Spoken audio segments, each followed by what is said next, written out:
Después de miles de años enterrada bajo la arena del sur de Irak, la tumba del primer rey de la historia registrada finalmente ha sido abierta, y lo que se encontró dentro es la razón por la que nunca te lo contaron. Oculto en un lecho de río muerto, sellado exactamente como un texto de 4000 años de antigüedad, dijo que estaría. Había una cámara que no debería existir. Un equipo arqueológico alemán lo confirmó por radar en 2003. Tuvieron 3 semanas para excavar.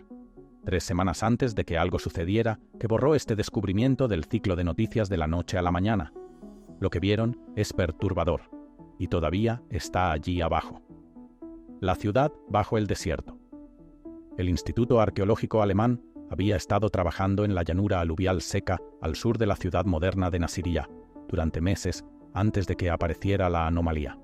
Radar de penetración terrestre, imágenes satelitales, un barrido sistemático de los alrededores de la antigua ciudad de Uruk, uno de los centros urbanos más significativos del registro arqueológico. La primera ciudad verdadera del mundo según la mayoría de las definiciones. Hogar de una población de quizás 50.000 personas en su apogeo alrededor del año 3000 a.C., la ciudad que le dio a Mesopotamia su nombre para toda la región que hoy es Irak. Lo que el radar mostró bajo la superficie del desierto no eran los restos de una ciudad. Era una ciudad, preservada, sellada bajo 5000 años de sedimento por la aridez del desierto del sur iraquí, esperando.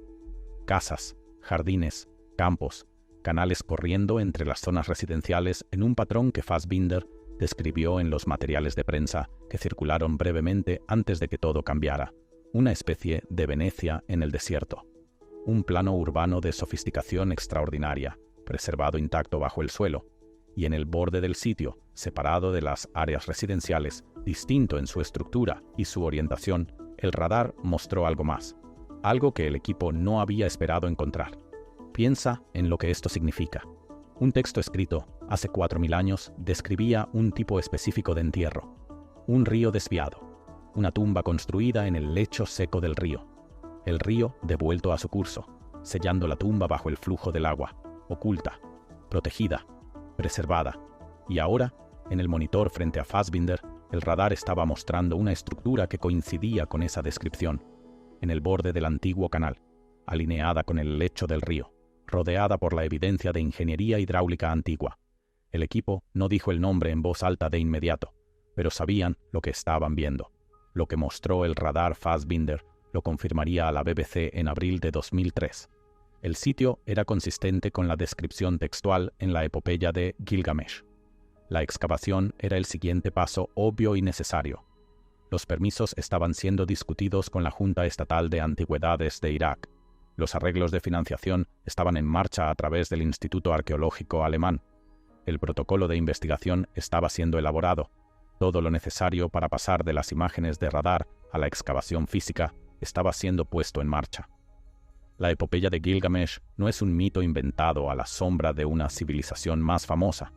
Es la literatura narrativa más antigua de la historia humana, anterior a Homero por 15 siglos, y describe el entierro de su rey en términos que son, para el arqueólogo, incómodamente específicos. El río fue desviado. La tumba fue construida en el lecho del río. El río fue devuelto a su curso. El lugar del entierro fue sellado bajo agua corriente.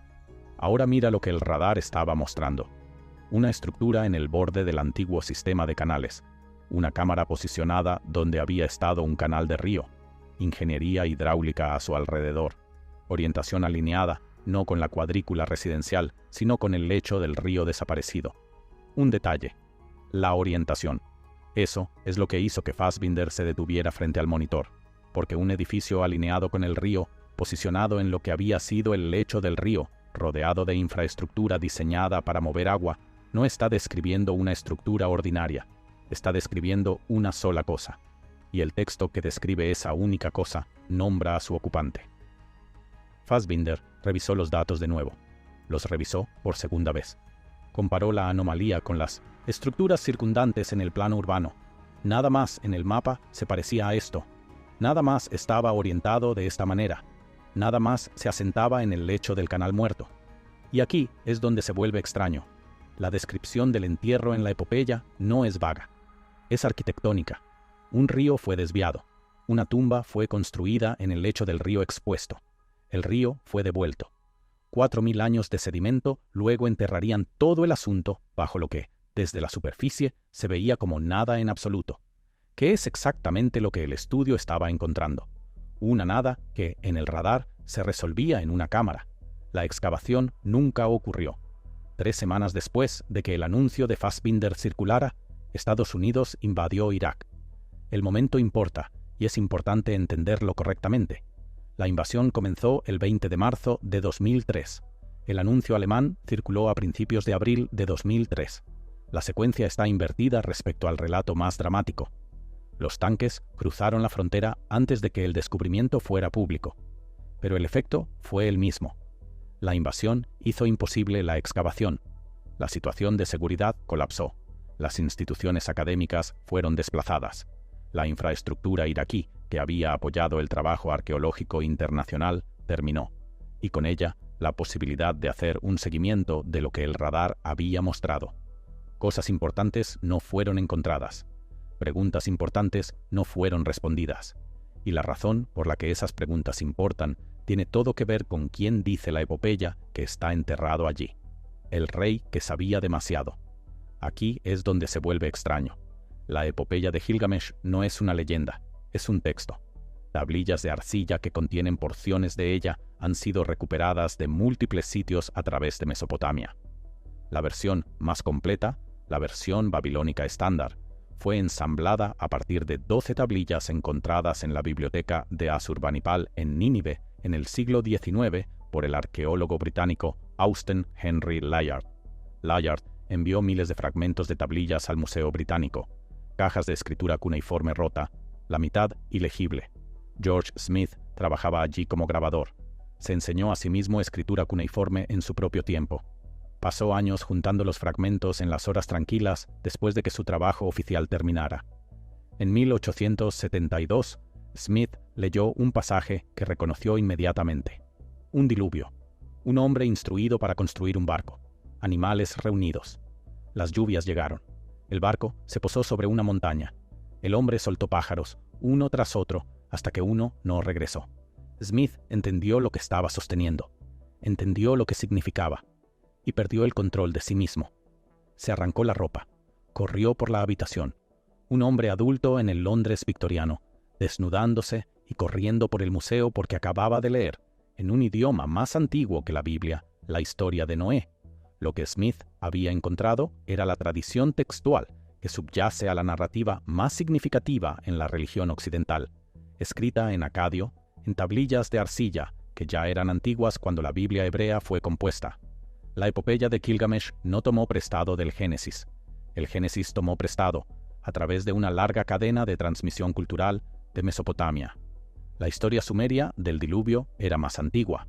El sobreviviente, Utnapishtim en la versión acadia, Ziusudra en el sumerio más antiguo, era el original. Noé es su descendiente en una genealogía literaria que corre desde los valles fluviales de Irak hasta la Biblia hebrea, hasta los cimientos de la civilización occidental. Y el diluvio es solo un episodio en el texto. El resto es sobre un rey. Gilgamesh gobernó Uruk, la lista real sumeria, el prisma de arcilla en el Museo Ashmolean en Oxford, que registra a los reyes de Sumeria antes y después del diluvio, lo nombra. Quinto rey de la primera dinastía de Uruk después del diluvio. Reinado registrado como 126 años. Padre listado como un demonio. Madre la diosa Ninsun. Por la lista es una figura histórica, colocada en el mismo documento que nombra a reyes sumerios verificables cuyas tumbas han sido localizadas y cuyas inscripciones han sido recuperadas. Gilgamesh aparece entre ellos, en el mismo documento, usando el mismo formato, tratado por los escribas antiguos no como un mito, sino como un rey. La epopeya lo describe de manera diferente al registro administrativo.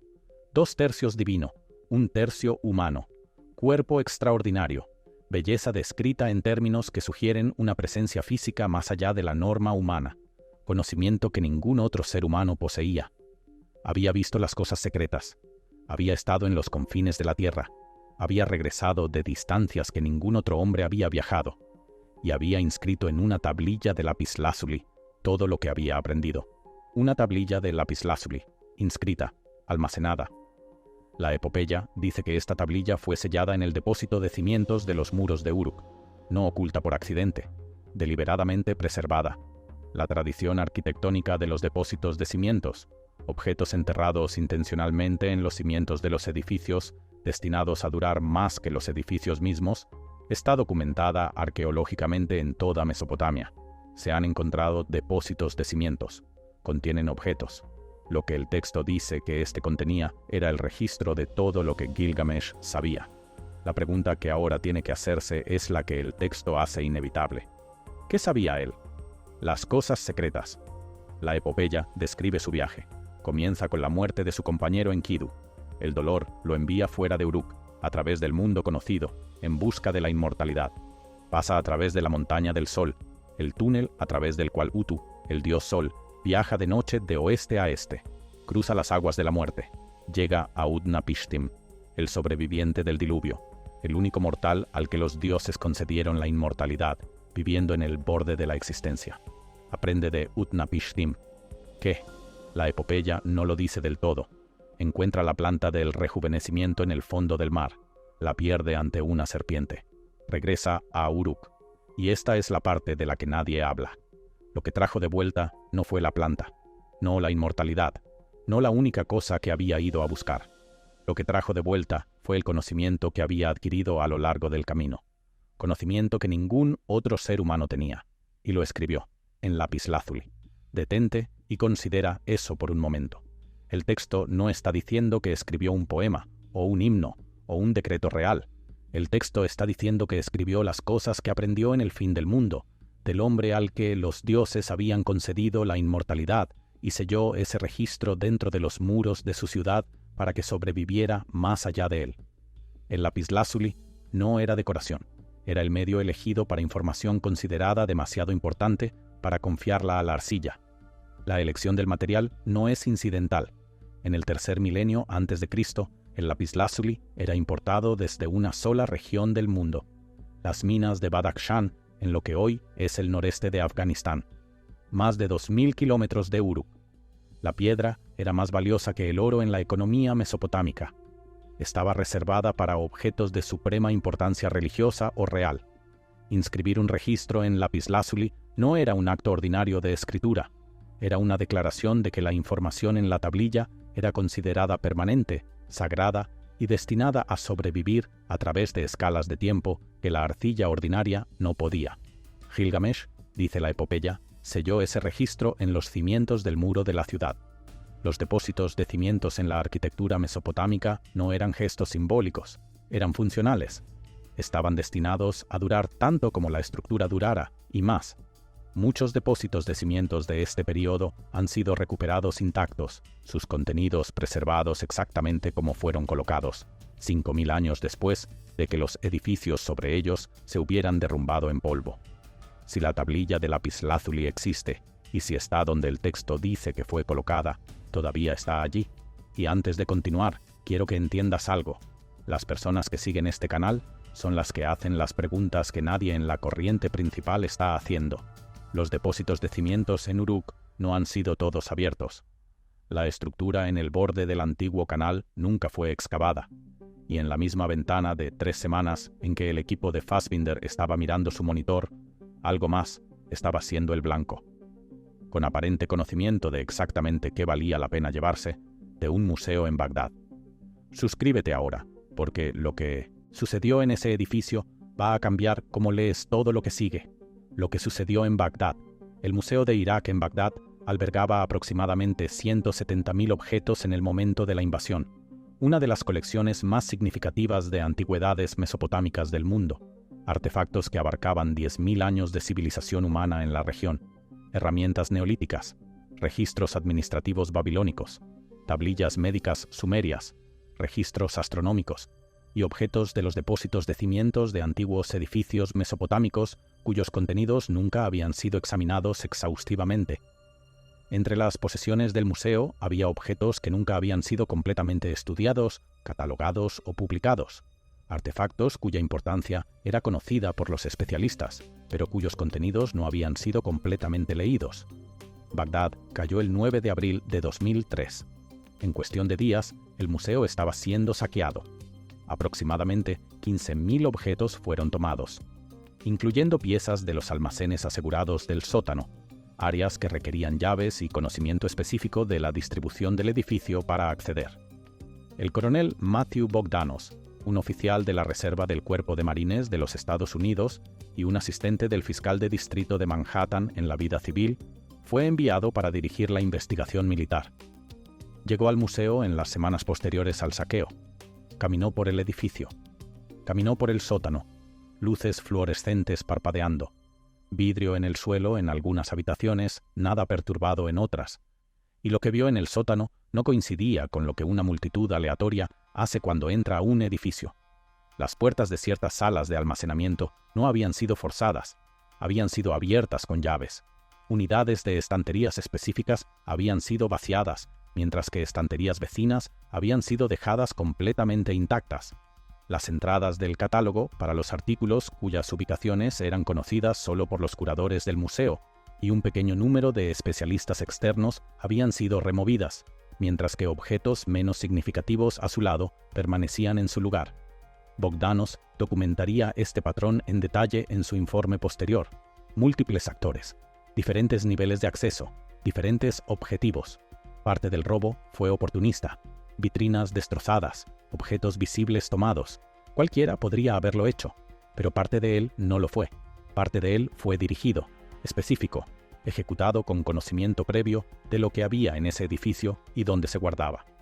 Bogdanos no exageró sus conclusiones. No nombró quiénes eran los actores dirigidos, porque la investigación no determinó eso. Lo que la investigación estableció fue más limitado y más agudo. El patrón no era consistente con el saqueo aleatorio solamente. Alguna porción del robo fue organizada, alguna porción del robo fue dirigida. La investigación recuperó miles de objetos eventualmente. Devoluciones voluntarias, incautaciones en fronteras internacionales, cooperación con marchantes de antigüedades a quienes se les habían ofrecido piezas que reconocieron, pero una porción sustancial de lo que se llevaron nunca volvió a aparecer. Se ha ido, dispersado en colecciones privadas que no reconocen sus posesiones, mercados clandestinos, repositorios institucionales que no preguntan de dónde provienen sus adquisiciones. Piensa en lo que había en ese museo: tablillas médicas sumerias, registros astronómicos, documentos administrativos de periodos aún no completamente estudiados, objetos de depósitos de cimientos cuyos contenidos no habían sido examinados, depósitos de cimientos, como los de los muros de Uruk, el sitio que nunca fue abierto. La estructura que el estudio de radar alemán identificó nunca fue excavada, una ciudad preservada bajo el desierto del sur de Irak, una cámara en el borde de un antiguo canal que coincidía con la descripción del entierro en el texto más antiguo jamás escrito. El equipo se fue, la invasión procedió, el museo fue saqueado, y las tablillas que habían estado saliendo del suelo iraquí durante más de un siglo siguieron dispersándose en colecciones privadas, mercados ilegales, repositorios institucionales alrededor del mundo. Muchas de ellas permanecen sin traducir. En los años transcurridos desde entonces, la situación no ha mejorado. Inestabilidad política durante Tiseyos, mediados de los 2000. El ascenso y caída del Estado Islámico a lo largo de la década de 2010. El continuo saqueo de sitios arqueológicos por grupos armados que se financian a través del tráfico de antigüedades. Todo ello ha empujado la posibilidad de regresar a Uruk más lejos del alcance, no más cerca. El Instituto Arqueológico Alemán ha realizado trabajo de campo limitado en el sitio en años más recientes. Los datos del radar de 2003 siguen siendo el mapeo subterráneo más completo jamás producido de la antigua ciudad. La estructura en el borde del canal todavía está allí, todavía sin excavar, todavía consistente con la descripción textual, todavía sellada. ¿Era real Gilgamesh? La lista de reyes dice que lo era. La ciudad que construyó, Uruk, es real y está documentada.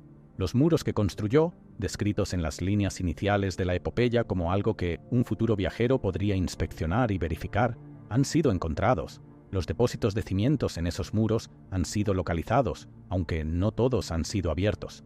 La tablilla de lapislázuli inscrita, la que la epopeya dice que selló dentro de esos cimientos, no ha sido encontrada. ¿Era la estructura que el radar identificó su lugar de entierro? Fassbinder, Pensó que la coincidencia era lo suficientemente cercana para excavar. Nunca tuvo la oportunidad. ¿Qué fue exactamente lo que actores organizados apuntaron en el Museo de Irak durante el saqueo? Bogdanos estableció que algo fue apuntado. No determinó qué. ¿Qué encontraríamos si los depósitos de cimientos de los muros de Uruk fueran completamente abiertos y examinados? No lo sabemos. Las tablillas ya recuperadas de Uruk y sus alrededores representan una fracción de lo que el sitio probablemente contiene. La ciudad es vasta. El trabajo de excavación realizado durante más de un siglo ha cubierto solo una porción de ella. La mayor parte de Uruk todavía está bajo tierra. Lo que permanece sellado. Aquí está lo que es cierto. La narrativa más antigua en la historia humana describe a un rey que sabía cosas que ningún otro ser humano sabía. Escribió lo que sabía en lapislázuli. Selló ese registro en los cimientos de la ciudad que construyó. Una ciudad que todavía existe, parcialmente excavada, en el sur de Irak. En 2003, un equipo arqueológico alemán encontró lo que parecían ser los restos preservados de esa ciudad y una estructura consistente con el lugar de entierro descrito del rey. Fassbinder la vio resolverse en su monitor. El equipo comenzó los preparativos para excavar. 3 semanas después, Irak fue invadido. La excavación fue abandonada. El museo fue saqueado. Los depósitos de cimientos con contenidos que nadie había examinado nunca desaparecieron en mercados y colecciones que nunca han sido auditados. La epopeya dice que Gilgamesh contempló los muros de Uruk y habló a la persona que algún día estaría parada donde él estuvo. «Inspecciona los cimientos», dijo. «Examina el ladrillado. Sube al muro. Mira el depósito de cimientos de lapislázuli. Los muros están allí. Los depósitos de cimientos no han sido todos abiertos. La estructura que el radar identificó, la cámara en el borde del antiguo canal alineada con el lecho del río desaparecido, todavía está allí, todavía sellada, todavía intacta. Si esta historia te dejó con más preguntas que respuestas, no estás solo. Cuéntame en los comentarios qué crees que está realmente enterrado en esos cimientos. Y suscríbete antes de que la próxima investigación salga al aire, porque un día esos depósitos de cimientos serán abiertos. Y cuando lo sean, vas a querer haber estado siguiendo esto desde el principio.